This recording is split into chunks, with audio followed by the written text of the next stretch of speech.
माता ने बाबा से बार बार हट कर कर कहा कि मुझे अमर कथा का पान कराएं। बाबा ने कहा ठीक है, आप पहले ये देख लें कि यहाँ पर कोई और जीव तो नहीं है, कोई और प्राणी तो नहीं है, क्योंकि जिसने अमर कथा का पान कर लिया वो अमर हो जाएगा।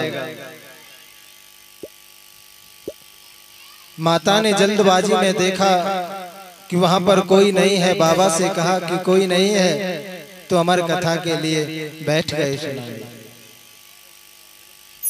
बाबा ने माता से कहा कि देवी, मेरी आदत है कि जब मैं कथा श्रवण कराता हूं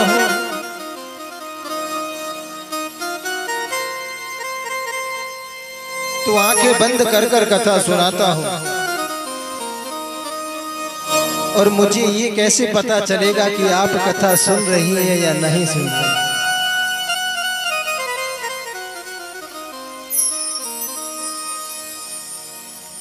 बाबा ने कहा कि आप बीच बीच में ओम शब्द का उच्चारण करते रहना, जिससे मुझे पता चलता रहेगा।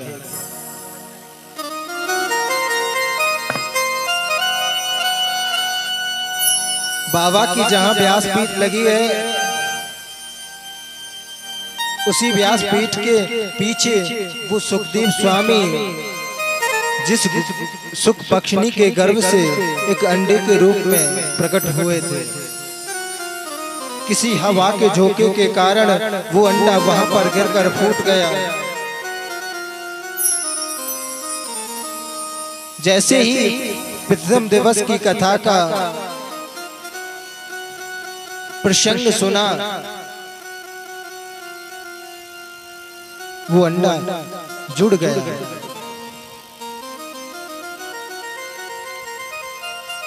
द्वितीय दिवस की कथा पूर्ण होते ही उस सूक्ष्म पक्षिणी के अंडे में से जीव का प्रादुर्भाव होने लगा। तीसरे दिन की कथा को सुनकर वो बड़ा आनंदित होने लगा।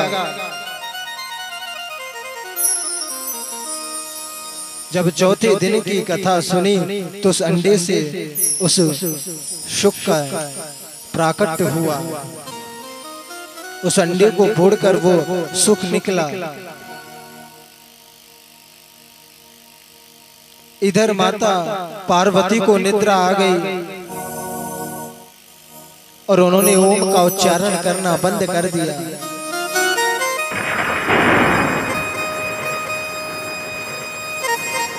अब वह जीव सोचने लगा कि अगर माता पार्वती ने ओम का उच्चारण बंद कर दिया और बाबा भोलेनाथ को अगर ये सुनाई नहीं देगा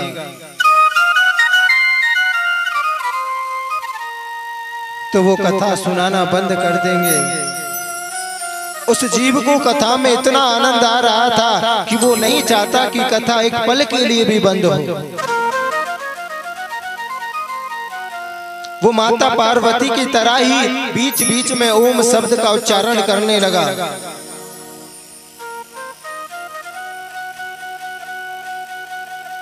कथा संपन्न हुई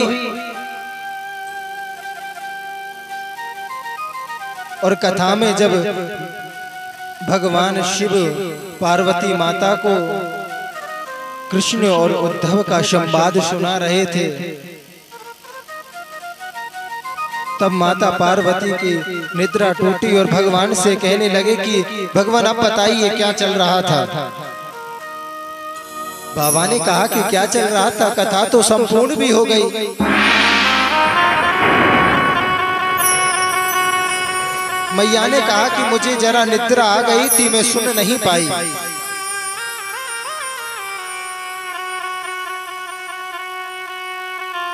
बाबा ने कहा कि आप नहीं सुन पाए तो बीच बीच में ओम शब्द का उच्चारण कौन कर रहा था।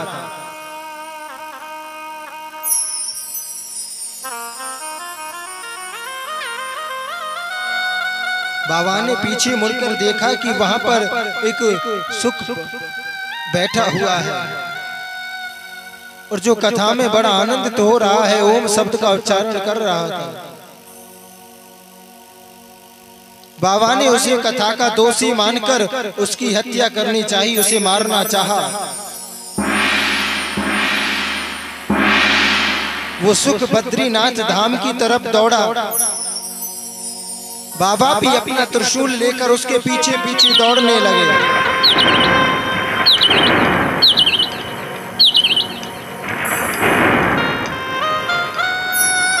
और वहीं पर बद्रीनाथ धाम पर श्री व्यास जी का आश्रम था। वहां पर उनकी पत्नी विटका जमाई ले रही थी और वो सुख पक्षी विटका देवी के गर्भ में प्रवेश कर गया।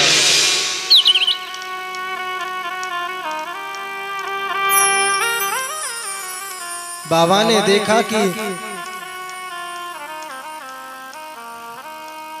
कि वो सुख जो मेरा दोषी है वो व्यास की पत्नी के गर्भ में प्रवेश कर गया है। और बड़ी क्रोधित अवस्था में व्यास मुनि के आश्रम के द्वार पर बैठ गए। कहने लगे कि ये मेरा दोषी है, कब तक इस आश्रम में छुपा रहेगा? जिस पल निकलेगा उसी पल इसकी हत्या हो जाएगी। व्यास मुनि ने देखा कि मेरे द्वार पर साक्षात भोलेनाथ क्रोधित अवस्था में बैठे हुए हैं। व्यास जी ने प्रणाम कर कर भोले बाबा से कहा कि भगवान, मुझसे क्या अपराध हो गया जो आप इस क्रोध अवस्था में मेरे आश्रम के द्वार पर बैठे हुए हैं?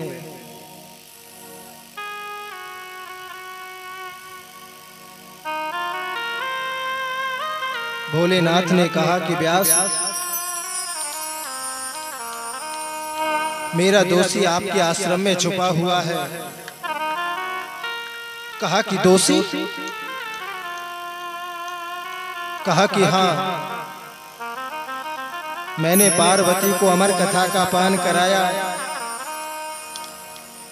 और सुख ने पीछे बैठकर उस कथा का श्रवण किया।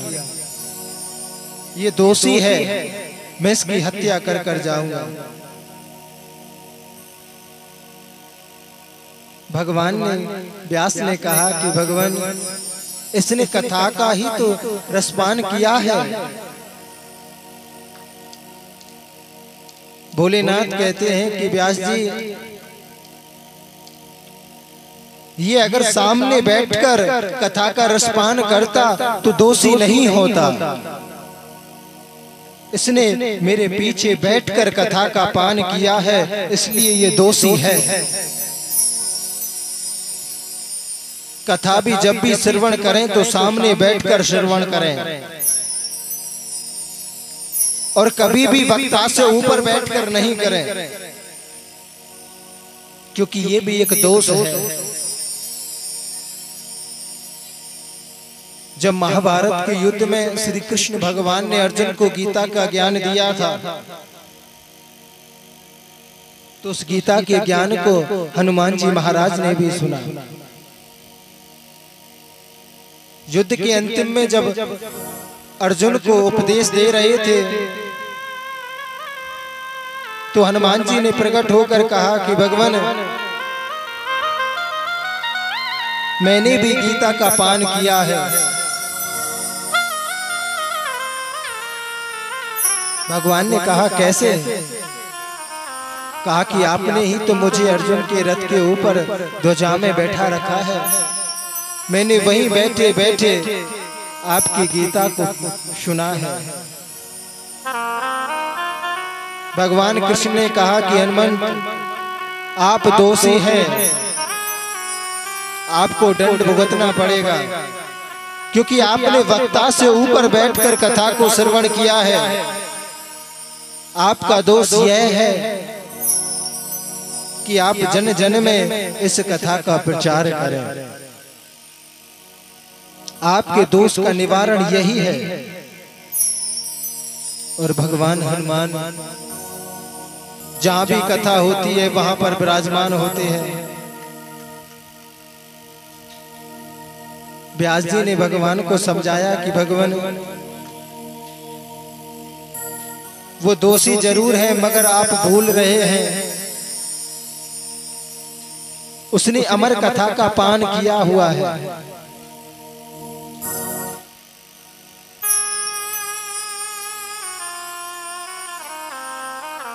और जिसने अमर कथा का पान कर लिया उसकी मृत्यु नहीं हो सकती। सुखदेव स्वामी का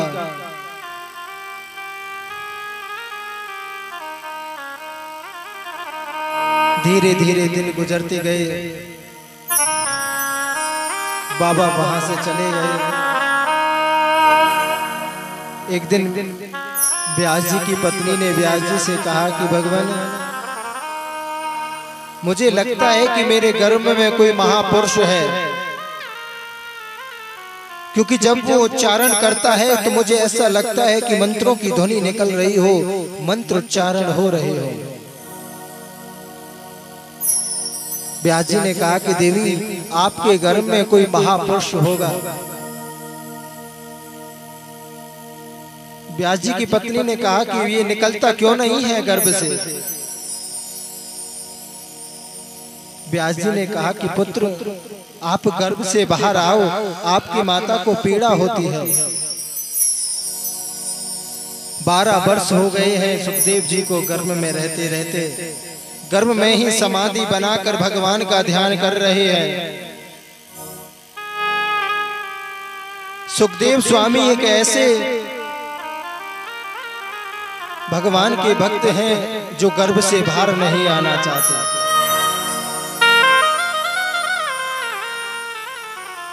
व्यास जी ने कहा कि पुत्र, आप गर्भ से बाहर आओ।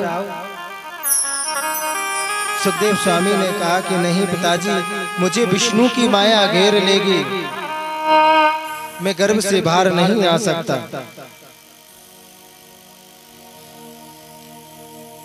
अगर विष्णु आकर मुझसे कहे कि तेरी माया मुझसे दूर है।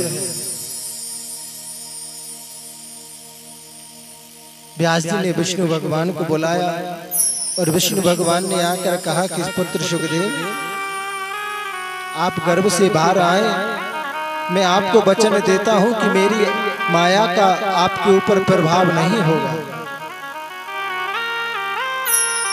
सुखदेव स्वामी किस माया से डरते हैं कि बच्चे का जन्म होता है, उसके चाचा, बुआ, भतीजे सब वहां पर पहुंच जाते हैं।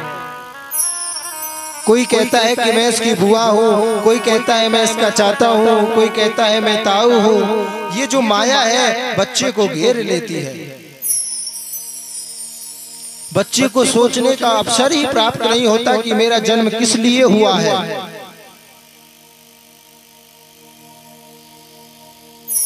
सुखदेव स्वामी का प्राकट्य हुआ और सीधे वन की तरफ चलने लगे। व्यास जी उनके पीछे पुत्र पुत्र कहते हुए जा रहे हैं। वृक्षों ने व्यास जी को रोका।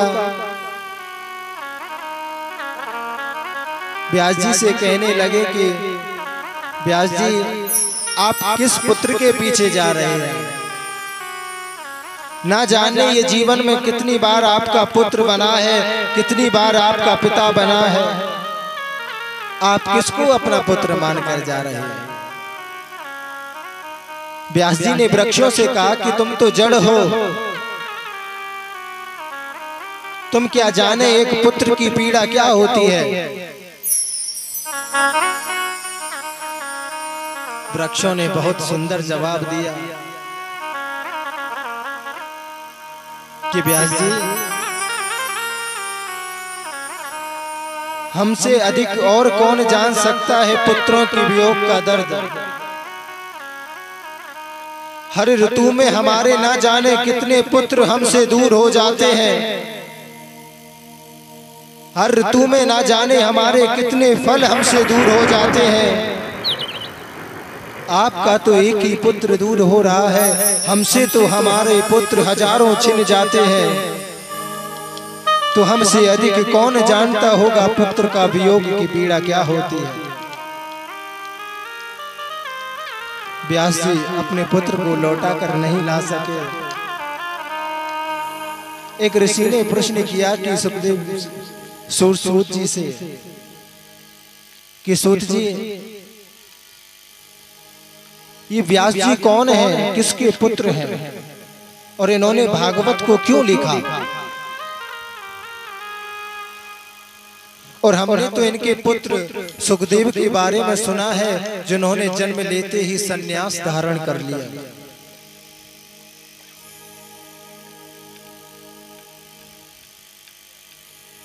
सूत जी कहते हैं कि बहुत अच्छा प्रश्न है आपका।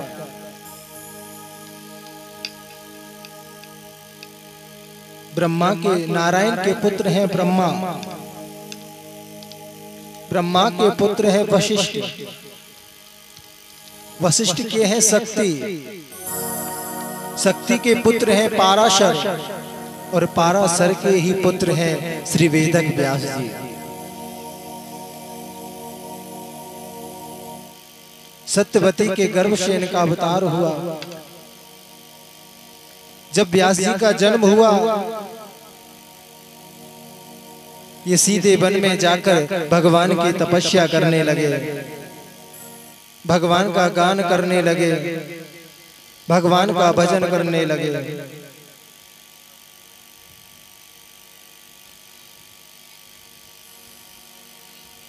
जब ये बड़े हुए, नारद जी के आदेश से, उनके मार्गदर्शन से इन्होंने वेदों के प्रख्यान का, वेद लिखे, पुराण लिखे, 6 शास्त्र लिखे। इनको तब भी संतुष्टि नहीं हुई और एक दिन उदास बैठे हुए थे।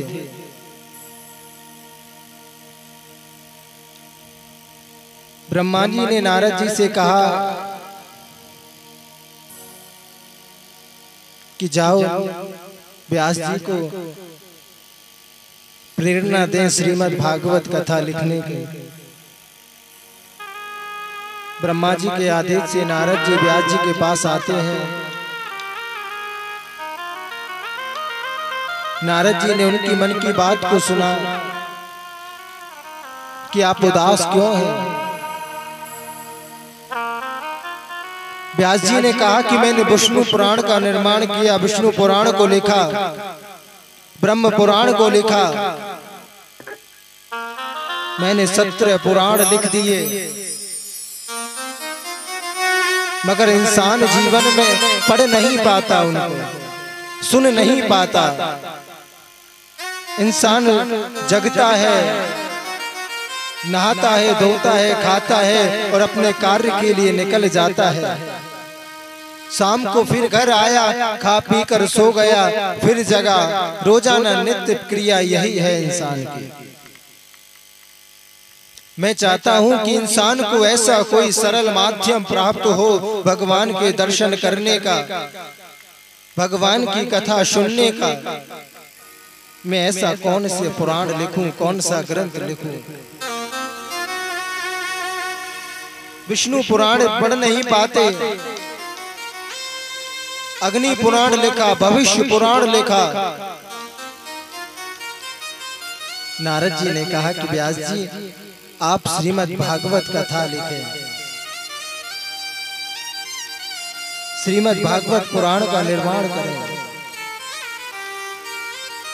जिसमें श्री कृष्ण भगवान की बाल लीलाएं जो उन्होंने जीवन अपने पर्यंत किए हैं उनका वर्णन करें, भगवान के भक्तों का वर्णन करें। और नारद जी की प्रेरणा से उन्होंने श्रीमद् भागवत कथा का निर्माण किया। अब व्यास जी चिंतित हैं कि इसको किसे सुनाया जाए, इसे किसे गाया जाए।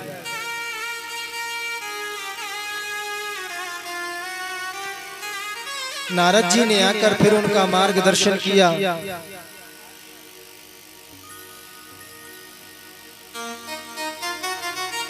और कहा कि किसे सुनाए आप।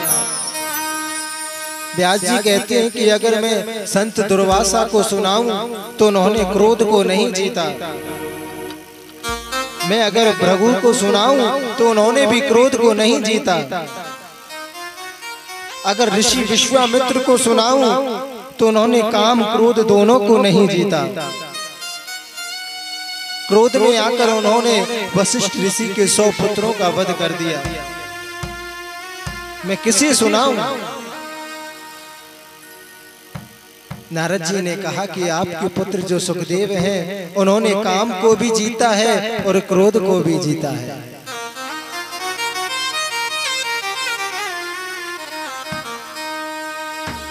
व्यास जी ने कहा कि सुखदेव स्वामी तो वन में समाधि में बैठे हुए हैं, उनकी समाधि कैसे टूटेगी, और जब तक समाधि नहीं टूटेगी तो उसको कथा श्रवण के लिए कैसे आएंगे।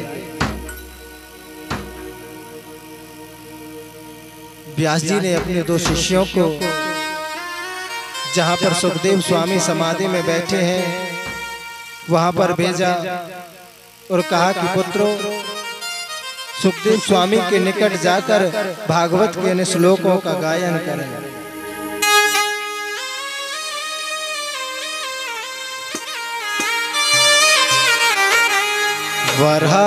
वरापीडं नटवर वपुः कर्णयोग कर्णकारम् विभद्रवास कनक कपीसम् वैजंती जमाला। कर्णयोगी कर्णकारम्। सुखदेव स्वामी ने जैसे ही इस श्लोक का सुनो, इस श्लोक को सुना तो उनकी समाधि टूटी और उन शिष्यों के पास जाकर कहा कि और सुनाइए, हम और सुनना चाहते हैं। सुखदेव स्वामी ने कहा कि हमें और सुनाएं।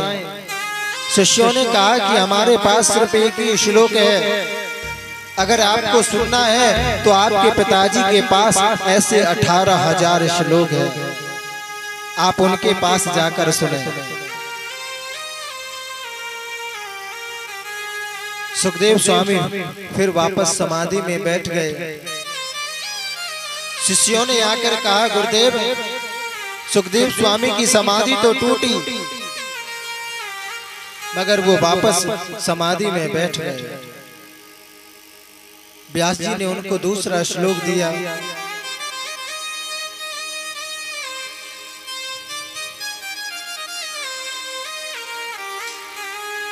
अहो वकीयं स्तनकालकूटं जिधासयापाय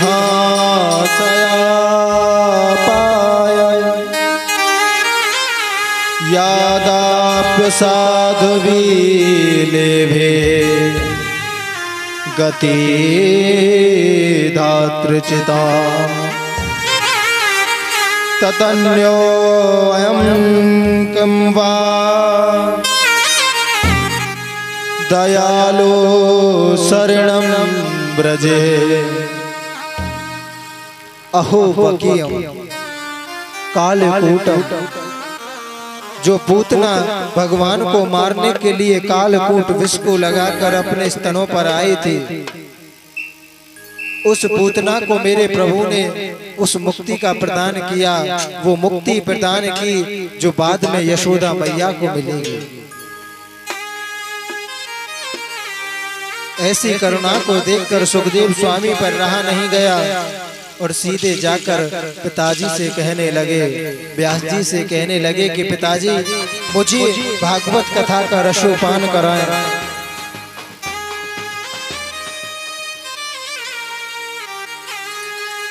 श्री व्यास जी ने उनको परीक्षण के लिए जनक जी के यहाँ पर भेजा कि इन्होंने काम क्रोध मोह लोभ को जीता है या नहीं।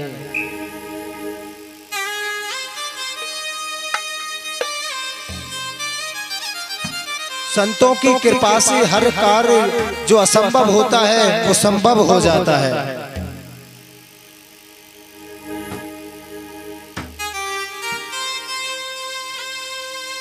संत अगर अपनी कृपा करें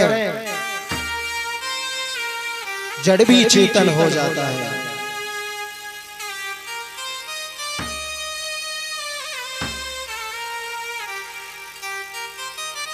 एक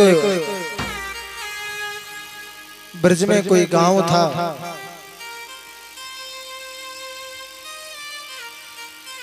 उस गांव में एक संत अपना आश्रम बनाकर रहा करते थे।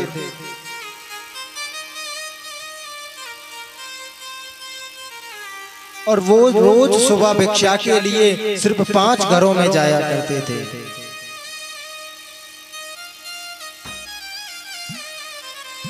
जिससे मिल जाए वो भी अच्छा, जिससे नहीं मिले तो भी अच्छा। सिर्फ जाना 5 घरों में ही है, उनका नियम है।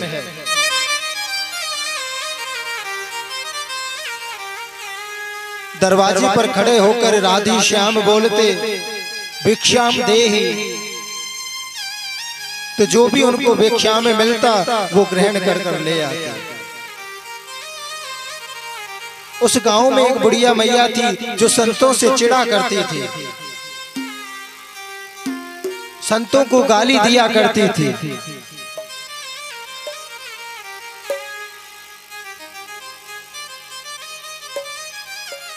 मगर उस संत का एक नियम था कि रोजाना एक बार उस बुढ़िया मैया के द्वार पर जरूर जाना।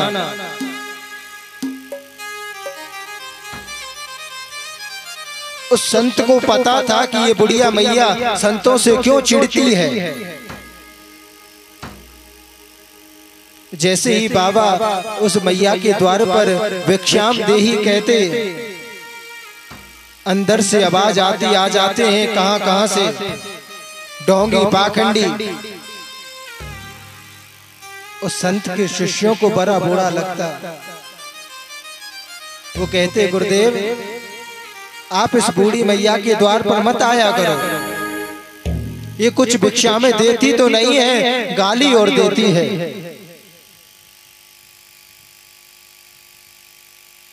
संत ने कहा कि शिष्यों, मैया कुछ देती तो है,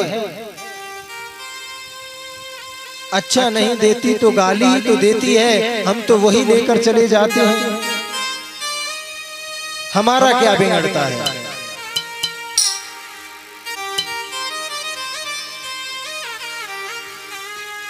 बाबा का रोजाना का नियम था,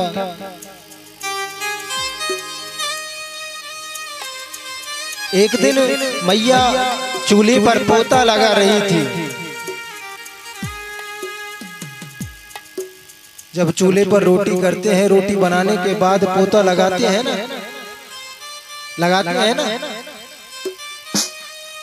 और मैया पोता लगा रही थी और बाहर से आवाज आई भिक्षाम देहि।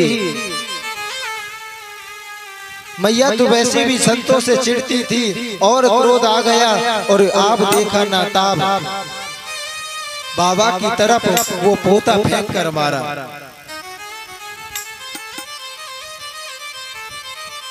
अब तो शिष्यों के क्रोध का ठिकाना नहीं रहा कि हमारे गुरुजी का अपराध कर दिया इस मैया ने। मगर संत मुस्कुरा रहे हैं। शिष्यों से कहा कि पुत्रों, इस मैया ने हमें कुछ नहीं दिया, चलो आज पोता ही सही, कुछ दिया तो सही है हमें। और वो संत मैया से कहते हैं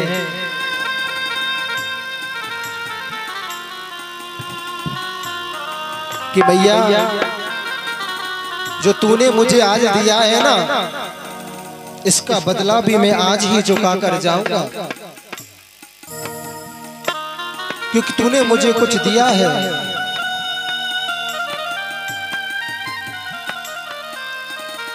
मैं आज ही तुझे इस पोते का बदला देकर जाऊंगा, तूने मुझे पोता दिया है।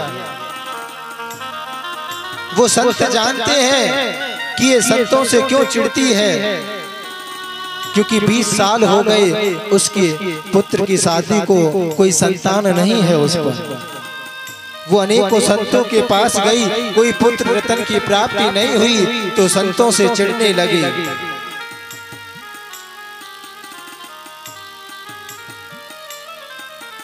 संत माधव दास भी बदला इसी का देगा, संत माधव दास भी बदला इसी का देगा, पोता दिया है तूने, जा पोता तुझे मिलेगा।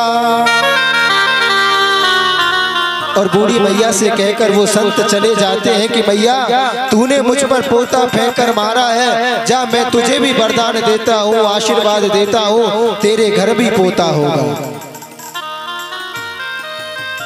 और संत वो आश्रम नहीं, वो गांव छोड़कर चले गए।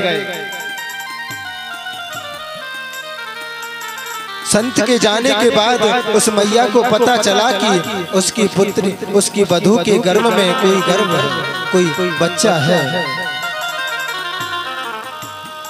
3 महीने हो गए, उस माता का विश्वास संतों में बढ़ने लगा। और जब 3 महीने का गर्भ हुआ तो वो माता उस संत के आश्रम में गई। आश्रम में देखा कि वो संत नहीं है। शिष्यों ने देखा कि इस माता ने मेरे गुरुजी के ऊपर पोता फेंका था, और जिस दिन ये पोता फेंका उस दिन से उन्होंने ये आश्रम छोड़ दिया। बुरा भला कहने लगे उस माता से, और वो माता रोने लगी, कहने लगी कि मुझे उस संत के आश्रम का पता बता दे, वो संत अब कहाँ रहते हैं, मैं उनके दर्शन करना चाहती हूँ। मैंने उनका बहुत बड़ा अपराध किया। अरे मैंने तो उनका अपमान करने के लिए पोता फेंका था, उन्होंने तो मुझे प्रसाद के रूप में पोता दे दिया। मैया आश्रम से आती है रोज, अब तो संतों को देखती है, चरण बंदन करती है, प्रसाद देती है, भिक्षा देती है, और रोज प्रार्थना करती है कि हे भगवान एक बार मुझे उस संत के दर्शन करा दे। 9 महीने के बाद उसके यहाँ एक सुंदर पुत्र का जन्म हुआ। एक दिन वो मैया अपने पोते को खिला रही थी, एक ऐसी आवाज जानी पहचानी सुनी तो दौड़कर दरवाजे के पास गई। जैसे ही उसने भिक्षाम देही को सुना, उसको ऐसे लगा कि ये तो उसी संत की आवाज है, और दौड़कर उस संत के चरणों में जा गिरी। रो रो कर कहने लगी कि हे महात्मन, हे भगवान, मैंने सदा ही आपको अपमानित किया। आप भिक्षा लेने के लिए आती तो मैं आपको गालियां दिया करती थी। अरे मैंने तो रिश्वत से मारा था ये पोता, और तुमने तो प्यार से ही मुझे पोता दे दिया।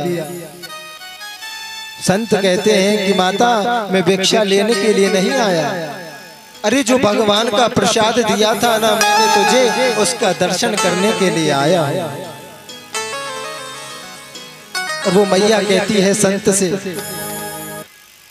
पोता दियो ना प्यार सो, मैंने रिश्वत दी नो मार। पोता दियो ना प्यार सो, मैंने रिश्वत दी नो मार। जो मैं देती प्यार से, मेरे होते राजकुमार। हे संत भगवान, मैंने पोता आपको रिश्वत से मारा था, प्यार से नहीं। अगर मैं पोता प्यार से मारती तो मेरे राजकुमार होते। संत क्या नहीं दे सकता जीवन में, मगर भावना अच्छी होनी चाहिए। आप विश्वास करो, आप कथा श्रवण करने के लिए आए हैं तो ये नहीं कि आपका उद्धार हो गया, नहीं। आप कथा सुनते हैं, आपका कोई बीमार नहीं आता, क्यों? अरे विक्ता मानः जिसका अभिमान ही नष्ट नहीं हुआ उसके लिए विमान की क्या आवश्यकता है।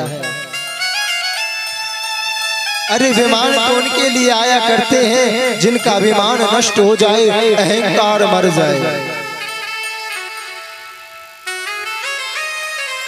रावण के अंदर कितना अहंकार था।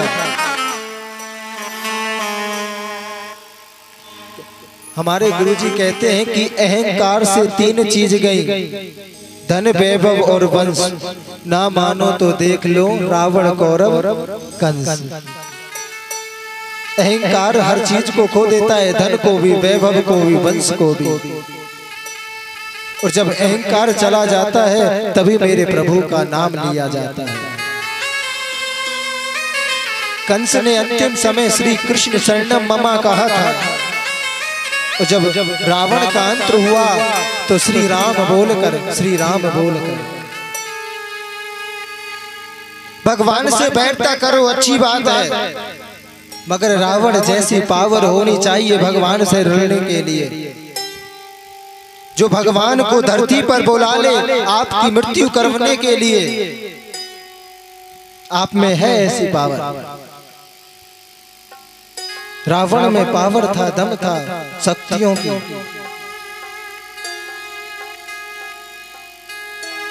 एक बार प्यार से बोलना पड़ेगा, एक बार जोर से। राधे राधे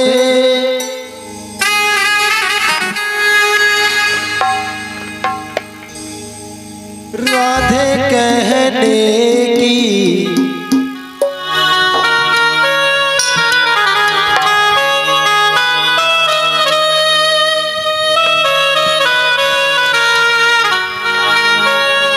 सभी तालियों की सेवा करते रहे। राधे राधे राधे राधे राधे कहने की आदत सी हो गई।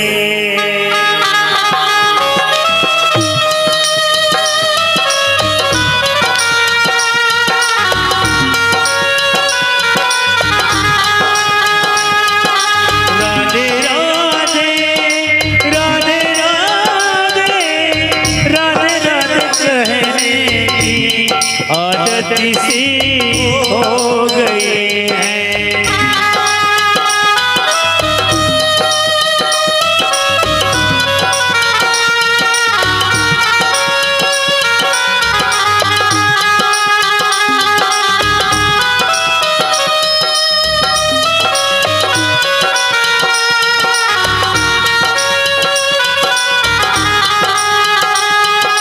राधे राधे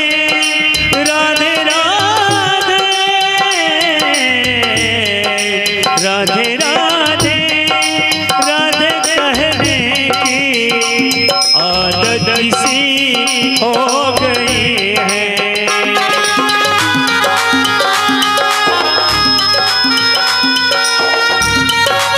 प्यार से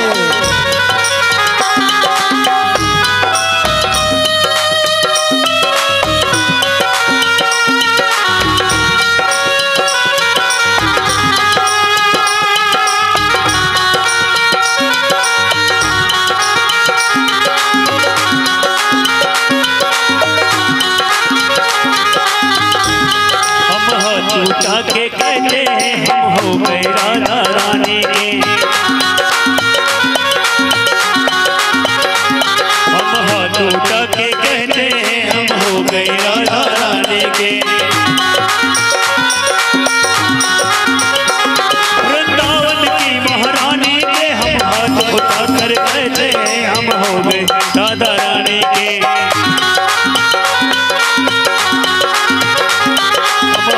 उठा कर कहते हैं हम हो गए राधा रानी के।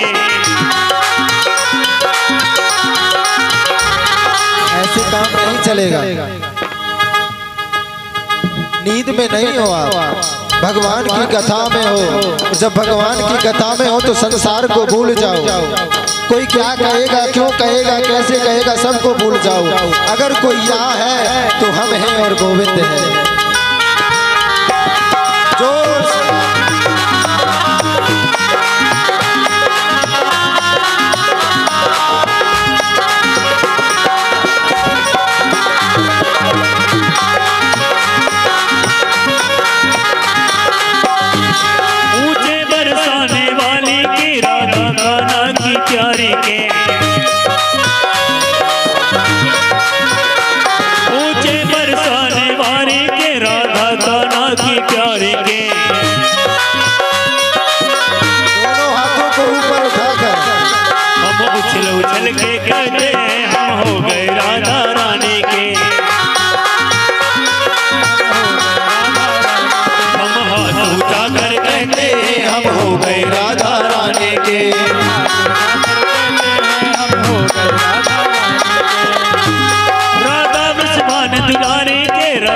संतों की प्यारी के, राधा वृषभान दुलारी के, राधा संतों की प्यारी के, राधा वृषभान दुलारी के, राधा संतों की प्यारी के, राधा वृषभान दुलारी के, राधा संतों की प्यारी के। हम भुजा उठा कर कहते हैं हम हो गए राधा रानी के,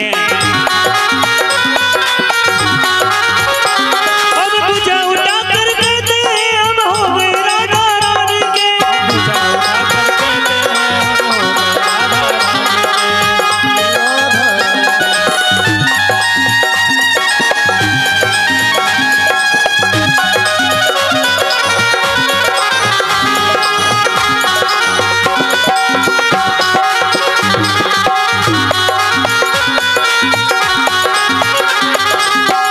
गली में कहते हैं हम हो गए राधा रानी के, गली गली में कहते हैं हम हो गए राधा रानी के, हम गली गली में कहते हैं हम हो गए राधा रानी के, हम डगर डगर में कहते हैं हम हो गए राधा रानी के, हम नगर नगर में कहते हैं हम हो गए राधा रानी के,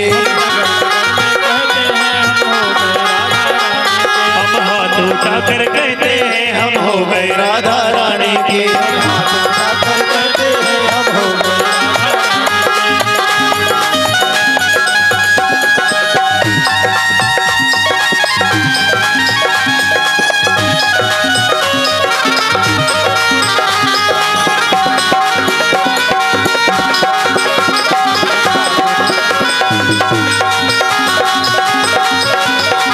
उठा कर कहते हैं हम हो गए राधा रानी, हम हाथ उठा कर कहते हैं हम हो